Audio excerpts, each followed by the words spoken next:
તાલી તો પાડો ભલામણ.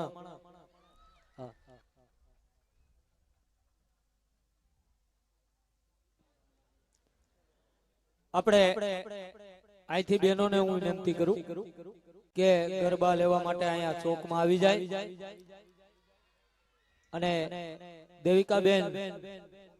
અને ભૂમિકાબેન ને હું પણ વિનંતી કરું છું કે આપણે અહીંથી રાઉન્ડ ઉપર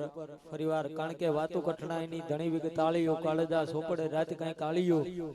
મરી ગયા ઢોર ને રહી ગઈ સાળીઓ, કાન થયા કોરા વેસાઈ ગઈ વાડીઓ, રાયતી ઉધારણા હોટલ ને બાગડે, ભૂખમાં ભડભડે ગાંઠિયા ફાફડે, કબર આવે વાણીઓ લેણા ને તાકડે, દોયલા સમયમાં દીકરીઓ હરે નહીં, કાલના સમયમાં કામ કોઈ કરે નહીં, ખંડેરા ભીતના ગાયર કોઈ કરે નહીં, તૂટી ગયા તળાવડા નાવડા તરે નહીં, સડી લોટ થાપ્યા પછી લોટ કઈ સડે નહીં, કોઈના નાકામાં હાંબેલા ઘરેની કપાળે સાટલા તડા કોઈ કરે નહીં, આયખું આવે નહીં મોત થી મરે નહીં, કરી ગારો મલક ને મારતા,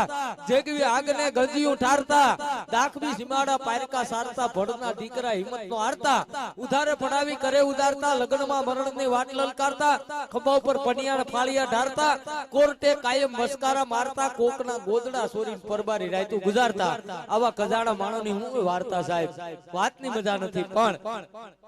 ફરીવાર રાઉન્ડમાં દેવિકાબેન અને ભૂમિકાબેન ને વિનંતી કરું, અને માતાઓ બહેનોને જે કોઈ બહેનોને રાસ લેવો હોય તો અહીંયા ચોકમાં આવી જાય. એટલે કારણ કે આ તો મહાબીજ કહેવાય સાહેબ, રામદેવ પીર મહારાજ બીજક બાર નો જેને ધણી કહેવાય એવા રામાપીર ની બીજ કહેવાય. અને આમાં ખાલી એક ઘૂમરો મારી જાવ ને તો પગુના દુખાવા હોય, કોઈ જૂના વા હોય, બધું મટી જાય. ઈ હું તમને અહીંથી ગેરંટી આપું છું.